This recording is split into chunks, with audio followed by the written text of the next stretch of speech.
What is going on, all you Pokemon collecting maniacs out there? This is Ryan, the PikaPikaPaPa, and this is a brand new video for us here on the channel. We've never done anything like this, and it's not because I haven't wanted to. In full transparency, I've wanted to do content like this since before I even had a channel, but there's a reason why I haven't, and there's a reason why I am now. And so I'll start off with the why I've never done it before. So before I had a YouTube channel, I of course watched tons and tons of Pokemon content on YouTube, and there were some amazing creators out there, some incredibly knowledgeable people. Like, the amount of information out there was just insane, and it was awesome. However, I didn't find anybody who took the data-driven approach that I do. And so after watching for a long time, I decided, well, nobody's taken the approach that I'd like to see.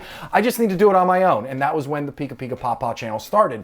But in all the years that I was watching prior to starting my channel, I did watch this top 10 Pokemon gentleman here, and I thought his content was amazing. I thought it was just the type of information that really revs my gears and gets me excited, right? We're talking about auctions that close on eBay. I used to love seeing all these big prices for the vintage and these moderns and these sealed products that he would present. And I always thought, I am so big on keeping my finger on the pulse of what's going on in the hobby. I am so big on pulling information directly from TCGPlayer or directly from eBay, because when I'm trying to understand what's going on, like, that is what's really going on. That is where your market price is. Your market price is what something sells for on eBay, if you ask me. So I always thought this information was really relevant, and I always wanted to do it. However, he did such a great job. Why would I duplicate it? Why would I try and do the exact same thing that somebody's already doing at such an incredible high level? Like, top 10 Pokemon absolutely crushed it, so I never did it.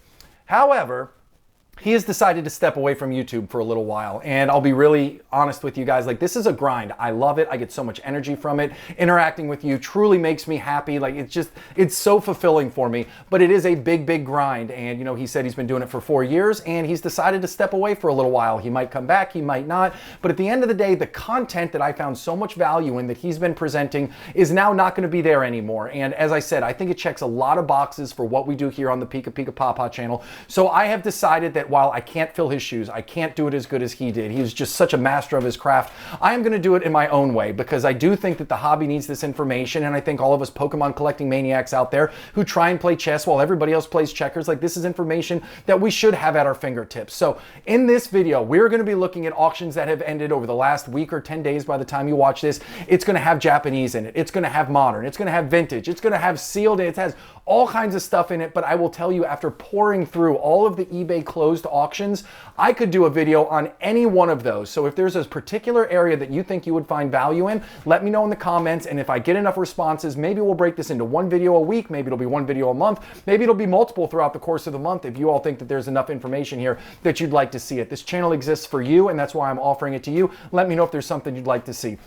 Now, before we get into this, I'm going to say it is a grind. Like, this is a grind, and I do love it. But if you've been watching the channel for a while, and if you find value in the content and you haven't hit the subscribe button yet, why don't you go ahead and do it? It means a whole lot to me. And if you find value in this video, give us a thumbs up. And obviously, I need some questions and comments down below. Let me know what you think, and let me know if there's a particular area you'd like me to drill into. So with all of that out of the way, let's start looking at some of these awesome auctions that ended on eBay last week. Now, the very first one we're going to look at right here is the Moonbreon. And what I love about this is we can look at 3 different 10s from 3 different companies, okay? So you've got the Beckett 10 on the far right. Now, remember, this is not a black label. A Beckett black label has all 4 subgrades as a 10. This is not a black label. It is still a 10, but it has 9.5 in centering. And that one sold on June 2nd for $1,750. Now, the CGC in the middle, another pristine 10 card, absolute stunner of a card. That one sold for a little less.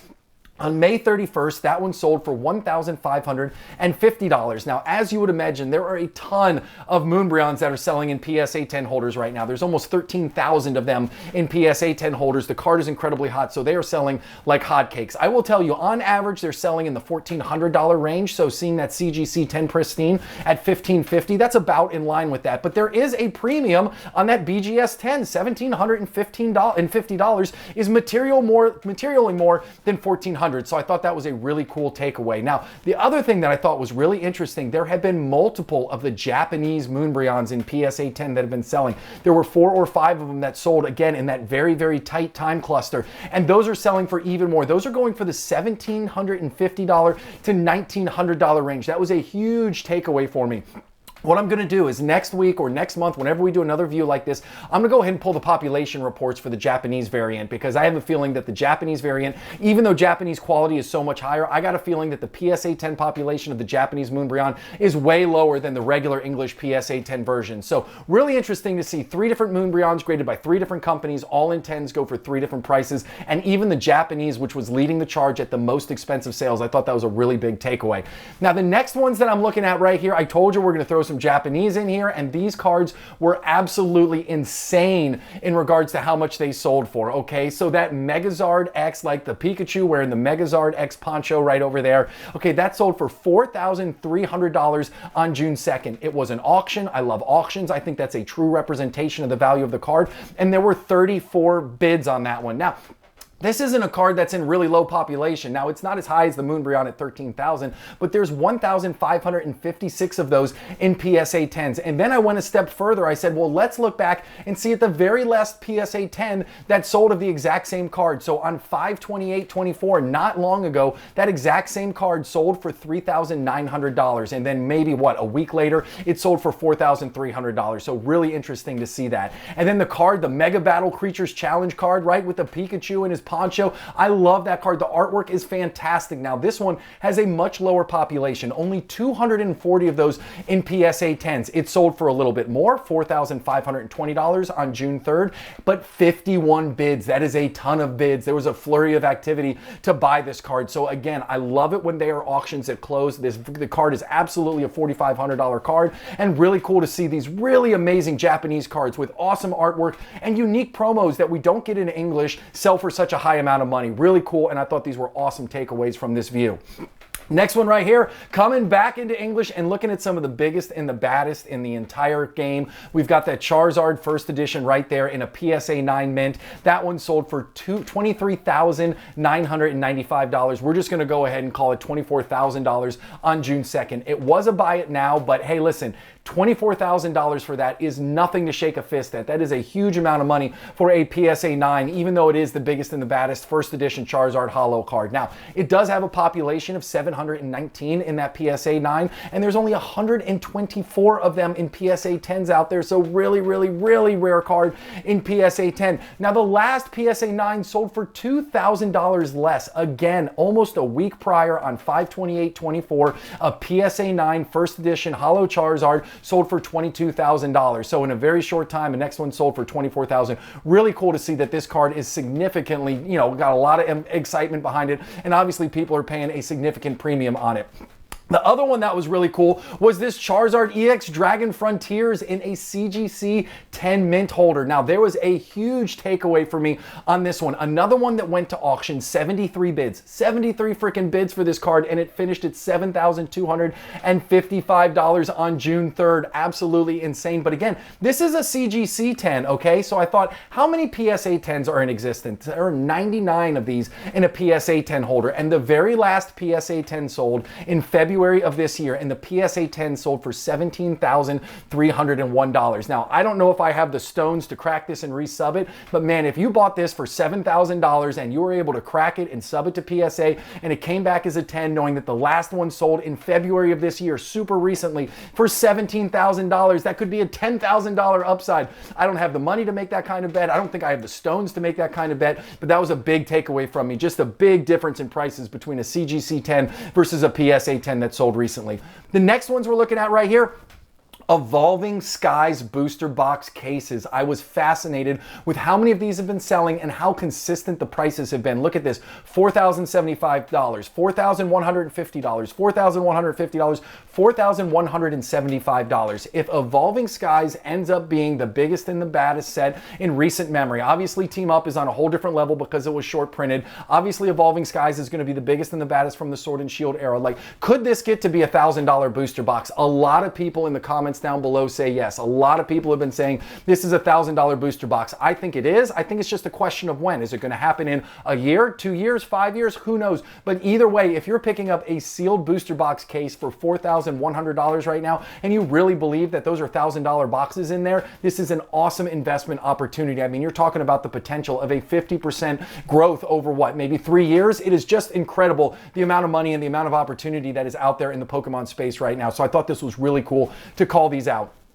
Next one right here, this was a lot. So all three of these sold together in one lot. So these are gold stars from EX Power Keepers 2007. You got the Flareon, the Jolteon, the Vaporeon. All three of them sold for $8,200 on May 31st. I thought this was so awesome. Now, I will tell you this. I went back and I looked at the pop reports for each of these individuals, and I looked at which the individuals sold for last time. So the Jolteon last sold on 12/3/23. So again, you're talking what, maybe 6.5 months ago? The PSA 10 sold for $2,650 on its own. It has a population of 90. Then the Vaporeon right there. It sold in, October of 2023. So again, we're starting to work our way back a little bit for $2,150, and it has a population of 106. And then the Flareon, the last PSA 10, sold all the way back in February of 2021 for $1,900 with a population of 93. So that shows you, if you were to buy them individually, if you could wait over the span of years, because obviously these don't come for sale very often, you could buy it at a discount to the lot that sold for $8,200. However, I think these cards have a bright future ahead of them. Everybody loves gold stars. Eeveelutions are absolute fire, so I do not blame the person who picked this up for $8,200 on May 31st. I think it's an incredible grab, and I think it's just an awesome piece to add to any collection, and I do think that there is a solid future for all three of these cards. Really cool to look at stuff like this.